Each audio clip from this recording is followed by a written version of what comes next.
Madame, mademoiselle, monsieur, bienvenue à Metro News. Voici les principaux titres qui seront développés aujourd'hui. Réunion du Conseil de sécurité de l'ONU concernant la situation en Haïti. Les représentants des différents pays ont présenté leur point de vue sur la crise qui secoue le pays. Ils devront bientôt statuer à travers une nouvelle résolution. Commémoration du 216e anniversaire de l'assassinat de l'empereur Jacques Ier, cérémonie minimaliste où une gerbe de fleurs a été déposée au Mulpana en mémoire du père fondateur de la nation. Parallèlement, des manifestants ont gagné les rues. Grande perte pour le monde culturel haïtien. Mika Ben, de son vrai nom, Michael Benjamin est mort subitement sur la scène de l'Accor Arena à Bercy, en France, lors d'un concert de Caribe.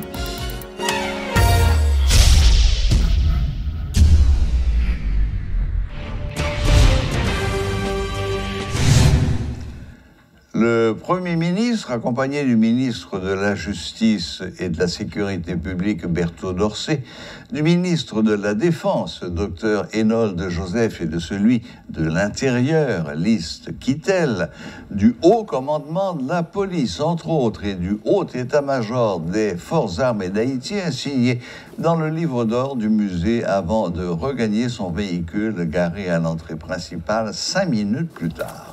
Sur son compte Twitter, Ariel Henry a déclaré que le pays doit changer. Haïti ne mourra pas. Haïti, c'est notre pays, terre d'amour, de paix, de réconciliation, de partage et d'union.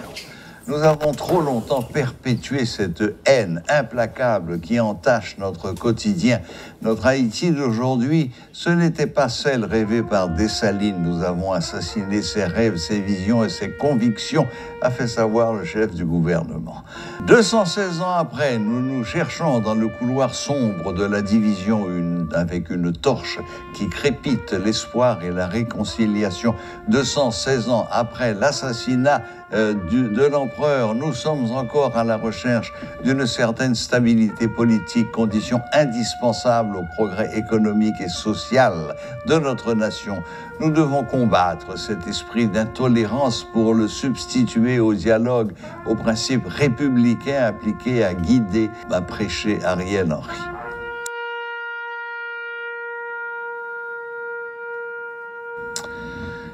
Réunion du Conseil de sécurité de l'ONU concernant la situation en Haïti. Les représentants des différents pays ont présenté leur point de vue sur la crise qui secoue le pays. Ils devront bientôt statuer à travers une nouvelle résolution. À rappeler que dans la résolution 2645, le Conseil de sécurité a insisté sur l'urgence de parvenir, avec l'appui du BINU, à un accord vers un processus politique permettant l'organisation d'élections inclusives, pacifiques, libres, justes et transparentes, dès que les conditions de sécurité et les préparatifs le permettent. Ce processus doit être dirigé et pris en charge par les Haïtiens eux-mêmes. Pour la première fois, le Conseil de sécurité a demandé au gouvernement haïtien de lui présenter une mise à jour sur les progrès effectués en ce sens au plus tard le 17 octobre de cette année. Le secrétaire général, dans sa lettre du 9 octobre au Conseil, pour donner suite à la demande du gouvernement haïtien, avait précisément exhorté la communauté internationale, y compris les membres du Conseil, à examiner en urgence la demande du gouvernement haïtien pour faire face à la crise. Monsieur le Président, Haïti est aujourd'hui confronté à des défis sécuritaires, politiques, économiques et sociaux majeurs. La crise humanitaire et la résurgence du choléra exacerbent la situation. Pour finir, je renouvelle l'engagement du gouvernement haïtien à redoubler d'efforts en vue d'arriver à une entente politique qui permettra de rétablir les institutions démocratiques par l'organisation des élections générales dès que les conditions de sécurité seront réunies pour remettre le pouvoir à des élus démocratiquement et librement choisis par le peuple. Le chargé d'affaires à l'ambassade américaine en Haïti confirme que les États-Unis prendront des sanctions sévères contre ceux qui financent les gangs armés en Haïti ainsi que les membres de leur famille. Selon Eric William Strohmayer, leurs biens et avoirs seront confisqués et même ceux qui ont obtenu la nationalité, la citoyenneté américaine. Concernant la crise humanitaire, le gouvernement américain promet de fournir l'aide nécessaire à Haïti avec le soutien de ses partenaires. Suivons les précisions du diplomate Eric William Strohmayer. Nous sommes en train d'engager avec les Nations Unies à faire des sanctions globales contre ces influences néfastes qui ont malheureusement mené Haïti à la situation dans laquelle elle se trouve. Et ça sera beaucoup plus que les visas. Et avec un régime international qui va viser leurs biens aussi bien il faut signaler leurs proches. C'est pas simplement une question de concerner eux-mêmes. Ça affectera leurs conjoints, leurs enfants, toutes ces personnes. Et s'il y a un régime international, ça affectera aussi des citoyens américains peut-être, ou des porteurs de cartes qui seront peut-être, qui sera plus difficile pour nous-mêmes aux États-Unis de sanctionner de même façon, mais pour tout le reste du pays, du monde, de pouvoir faire des sanctions contre ces personnes aussi, s'ils sont impliqués dans la situation que nous voyons ainsi aujourd'hui. S'ils sont complicites avec la réalité qui met en jeu la vie de milliers d'Haïtiens, en bloquant qu'ils soient traités contre le choléra, en faisant qu'ils n'ont pas le moyen de se nourrir, en faisant qu'ils n'ont pas le moyen de s'avancer leur avenir pour des raisons internes, individuelles, qu'on a vu. Je sais, je connais bien l'histoire haïtienne. Ce sont des éléments qui sont là pas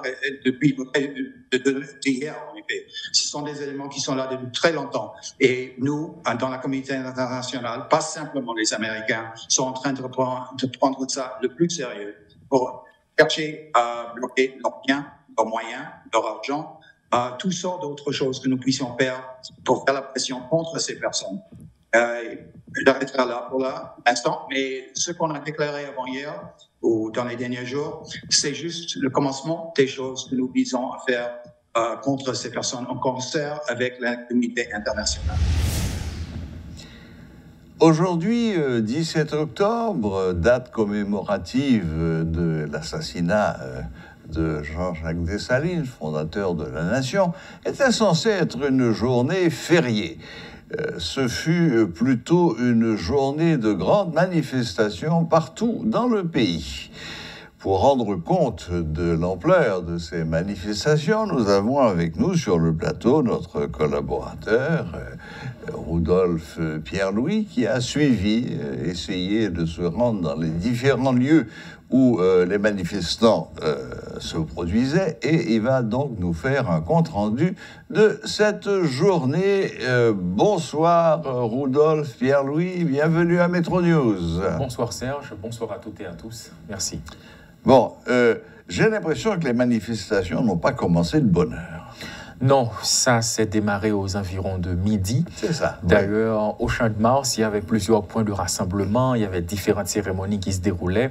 Et là, nous qui sommes... Dans le dépôt de gerbes de fleurs du Premier ministre, Justement, parallèlement, nous qui sommes de la presse, on commençait à se poser des questions. Est-ce qu'il y aura une manifestation ou pas? Parce que quand on voyait qu'il était 11h30 et que jusqu'à présent, les manifestants se rassemblent, mais on a compris aux environs de 11h45 qu'ils étaient en attente de quelqu'un. Il était en attente de Moïse Jean-Charles, le leader de Petite Dessalines, qui a rejoint les groupes qui se rassemblaient au niveau de Champ de Mars. Et à partir de là, le mouvement a commencé. Donc le parcours, c'était Lalu, Nazon, carrefour de l'aéroport, Delma 33, Gérald Bataille, là où les manifestants ont rencontré un autre groupe. Et là, on allait compter plusieurs milliers de manifestants. Et après, ils voulaient se rendre à l'ambassade américaine, ce qui a été le cas. C'est ce qui avait été annoncé. Justement. Ils voulaient aller manifester devant l'ambassade américaine, ce qui a été le cas, mais avec quelques disons, c'était pas trop facile pour eux de se rendre devant l'ambassade américaine parce que la PNH de son côté a pris des dispositions. Il y avait des cordons de sécurité qui ont été mis en place par les agents de la PNH. Ils ont tenté de traverser, et c'est à ce moment que la situation a dégénéré. Coup de croche des deux côtés, et PNH et manifestants. Policiers prennent coup de croche, manifestants prennent coup de croche, gain qui sont blessés. Moïse Jean-Charles était en difficulté. Gaz lacrymogène aussi. Exactement, à cause du gaz lacrymogène, parce que à un certain moment, l'île de la sécurité a vu des blocs parce que il est tellement prend gaz. Mais au final, il a pu traverser. Les manifestants sont restés derrière le cordon de sécurité, même Moïse Jean-Charles et une poignée de ses partisans ont pu traverser en vue d'aller délivrer un message devant l'ambassade américaine. Ce message, c'était pour dire non à une nouvelle force étrangère en Haïti. C'était pour exiger le départ du Premier ministre Ariel Henry. C'était pour dire non à la cherté de la vie, non à l'insécurité et aussi pour pointer du doigt l'ambassade américaine comme étant responsable de la situation critique du pays. Donc c'était l'essentiel du message de Moïse Jean-Charles. D'accord. Wow. Oui, ok. Et bon, alors ensuite, je disais qu'apparemment, ces manifestations ont eu lieu dans toutes les villes du pays. Je crois qu'au Cap, ça a été particulièrement violent. Justement, au Cap haïtien, il y avait une grande manifestation et la violence était au rendez-vous. Mais quelques points ont attiré notre attention aujourd'hui. C'est que dans la manifestation de Port-au-Prince, on a remarqué plusieurs manifestants avec des différents drapeaux. Il y avait des drapeaux de couleur noire et rouge. Eh bien, ces drapeaux ont été utilisés pour la première fois par Moïse Jean-Charles. Il y avait également des drapeaux de la Russie. Il y avait également des drapeaux de la Chine. Et c'était en quantité. C'était en quantité, surtout les drapeaux de la Russie. Quand on a demandé aux manifestants, mais pourquoi vous avez des différents drapeaux? Pourquoi vous portez des t-shirts rouges? Pourquoi il y en a qui portent des blancs? Ils ont fait savoir que le drapeau de la Russie, c'est pour dire aux Américains qu'on n'a pas besoin de leur présence, mais plutôt on accueillera la Russie en Haïti, ainsi que la Chine. Maintenant, pour les t-shirts en rouge et en blanc, c'est une couleur choisie pour exprimer leur solidarité par rapport au drapeau rouge et noir. D'accord, voilà. Ouais. Oui, cette petite musique russo-chinoise, on l'entend de plus en plus fort. Ça résonne dans les tympans de temps en temps. Oui. Mais vous me disiez également que du côté de l'ambassade américaine, il y a eu pas mal de violence aussi. Il y a eu pas mal de pillage. Exactement. Parce que certains manifestants ont pris la direction de Cara 2 pour se rendre devant l'ambassade américaine. C'était une façon pour eux de dévier le dispositif de sécurité mis en place par les agents de la PNH. Maintenant, à partir de Cara 2, la police a fait usage du gaz lacrymogène et pour exprimer leur colère, ils ont pillé une station-service. D'ailleurs, ils ont boit un pile biais et là, ils ont fait boire biais, ils ont crasé bouteille dans la rue. Et machine pas qu'à passer. D'ailleurs, nous-mêmes qui étions dans la machine métropole, nous avons des difficultés pour nous passer. Et le nous a tourné, n'a passé par tabac. C'était très, très difficile parce que certains d'entre eux ont posé des barricades sur la voie principale. C'est très, très difficile. Si un véhicule privé tente de traverser, il y a des jets de pierre. C'est seulement les véhicules de la presse qui peuvent circuler après avoir entreposé les barricades sur la chaussée. Eh bien, bon, alors comme annoncé, ça a été quand même une journée de grande mobilisation. Ça s'est passé plus ou moins bien. Bon, je vois du côté de Delma, c'est resté relativement calme. Sur Delma principale, sur l'autoroute elle-même. Oui, mais pas dans les voies secondaires. Non, parce qu'au niveau de 47, il y a des barricades. Au niveau de Delma 47... Bon, ces barricades de 47, elles sont là depuis 10 ans, comme on dit. En effet. Ils ont beaucoup retiré, c'est tout. Justement. Ouais. Mais là maintenant, au moment où nous parlons, il y a des barricades au niveau de Delma 75. Et quand on a laissé Tabar pour se rentrer ici, c'était aux environs de 4h30. On pensait que les manifestations avaient totalement pris fin. On a rencontré une autre manifestation qui sort de Delma 83 en direction soit de Delma 60 ou de Pétionville. Pourquoi je dis les deux? C'est parce que quand j'ai demandé aux protestataires où est-ce que vous allez, est-ce que c'est à Pétionville, est-ce que c'est à Delma 60, devant la résidence officielle du Premier ministre, ils ont fait savoir qu'ils ne savent pas encore quelle sera la destination. Mais ils ont pris la direction de... Oui, ils continuent à monter. Voilà. Bon, j'ai entendu dire que c'était relativement chaud dans les rues de Pétionville. Absolument, parce qu'il y avait d'autres branches qui manifestaient parallèlement. C'est ça. OK. Donc, bon. Eh bien, encore une fois, Rudolf, merci de ce compte-rendu. Merci de sillonner les routes de façon à pouvoir nous tenir informés de ce qui s'est passé. Mais il n'y a pas eu de tir, il n'y a pas eu de blessés par balle. Exactement. Au niveau, dans les périmètres de l'ambassade américaine, quand la police a fait usage du gaz lacrymogène, il y a certaines personnes qui sont sorties blessées. Mais difficile... Par les canettes. Exactement. Par les canettes de gaz, mais pas par... C'est ce que j'allais dire. Difficile de dire que ce sont des balles réelles qui ont été utilisées, comme certains l'affirment. Parce que il y avait des bonbonnes de gaz lacrymogène. C'était tellement bien couru, il y a des gens qui sont tombés réellement pendant nous, dans le périmètre ambassade. Nous remarquons qu'il y a 100 ATA. Donc, c'est confirmé, il y a des gens qui sont sortis blessés. Mais en ce qui concerne les balles réelles, ça reste à confirmer. Oui, non, parce que finalement, une canette de gaz lacrymogène tirée à partir d'un fusil, c'est comme une grosse balle. Exactement. Ça ne va pas vous traverser. En effet. Mais l'ICA, notre pauvre reporter ici à Métropole en a fait les frais. Absolument. Et là, c'est bien une canette tirée par un fusil. Quand c'est lancé à la main, bon, ça n'a pas autant de force. Oui. Mais projeté par un fusil, ça peut être mortel. Ça a toutes les forces nécessaires. Eh bien, merci encore une fois, Rudolf. Merci.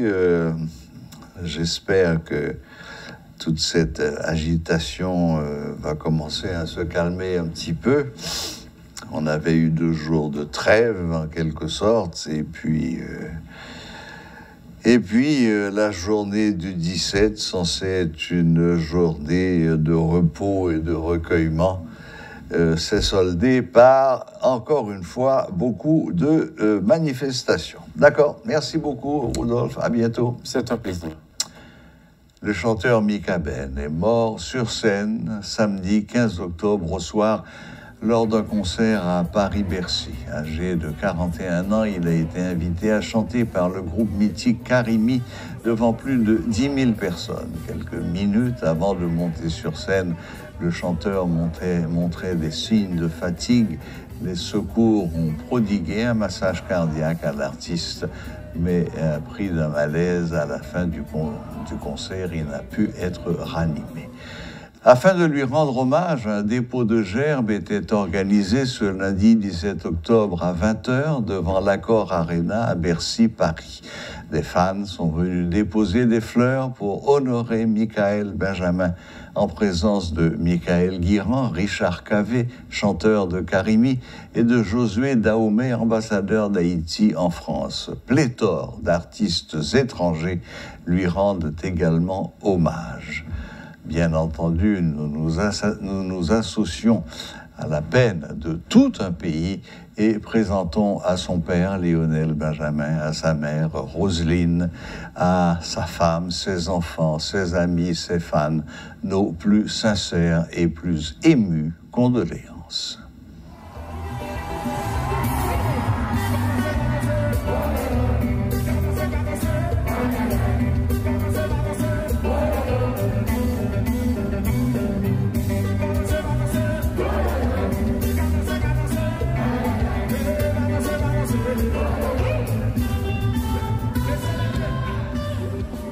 Voilà, la boucle est bouclée.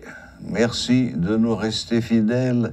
Très bonne semaine à toutes et à tous et à la prochaine, même heure, même chaîne.